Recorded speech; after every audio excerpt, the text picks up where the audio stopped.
Cette capsule vous est présentée par Evo Retro, marque cool d'accessoires de jeux vidéo et de protecteurs pour mettre en valeur vos collections de figurines Funko Pop ou cartes Pokémon. Bonjour, Gilles ici pour Ciné Techno. Je vous parle du Blu-ray en Steelbook de Good Burger, le film de Brian Robbins, distribué par Paramount, et en vedette Kenan Thompson, Kel Mitchell et Abe Vigoda, sorti en magasin le 19 juillet 2022. Contraint de devoir payer une dette suite à un accident d'auto, un jeune étudiant doit travailler dans un petit fast-food local, Good Burger, menacé par l'ouverture prochaine d'un énorme restaurant Mondo Burger. À l'époque lointaine des années 90, alors que les jeunes adultes, disons, citaient fréquemment Wayne's World ou les films d'Adam Sandler, les plus jeunes n'étaient pas en reste. La compagnie Nickelodeon, alors relativement jeune à ce moment-là, commençait à connaître un réel succès. Ce poste de télévision, dont le public cible était les enfants, avait réussi à vraiment trouver sa voie dans l'esthétique caricaturale et colorée typique des années 90. Le succès était assez populaire pour que Nickelodeon crée sa filiale de production cinématographique, Nickelodeon Movies. Good Burger était sa deuxième production après Harriet the Spy.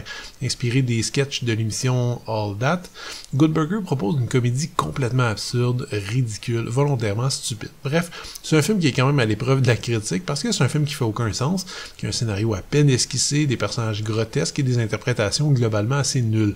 Et bien entendu, tout ça est conçu comme tel, comme une grosse farce entre amis, racontée un peu n'importe comment. Je vais admettre quelque chose, c'est qu'à l'époque, Good Burger ne m'avait pas fait rire, alors qu'en le revoyant dans cette édition qui célèbre le 25e anniversaire du film, je me suis quand même surpris à rire plusieurs fois. Il y a peut-être un peu de nostalgie là-dedans, un petit pincement au cœur en voyant un divertissement aussi crétin, inoffensif et naïf. Good Burger, c'est un peu une sorte de Dude, Where's My Car ou Wayne's World pour enfants, une bonne heure et demie de délire et de bonne humeur qui finit par être contagieuse, même si les blagues n'atteignent pas tous leur cible, même si le rythme est parfois déficient et même si la dernière partie verse dans le slapstick le plus éculé. Mais je dois admettre que le film atteint ses modestes ambitions sans problème, malgré une facture datée, parce qu'on retrouve quand même quelques références vieux jeux et des caméos de célébrités dont l'étoile n'est pas ce qu'elle a déjà été, comme chaque ainsi que le fameux véhicule hamburger. Je suppose qu'il existe des fans de Good Burger, peut-être des jeunes qui ont vu et adoré le film à l'époque et qui ont envie de le revoir aujourd'hui. La bonne nouvelle, c'est que cette comédie absurde, si on sait un peu à quoi s'attendre, a plutôt bien traversé les années, je trouve, et arrive sans trop de mal à divertir.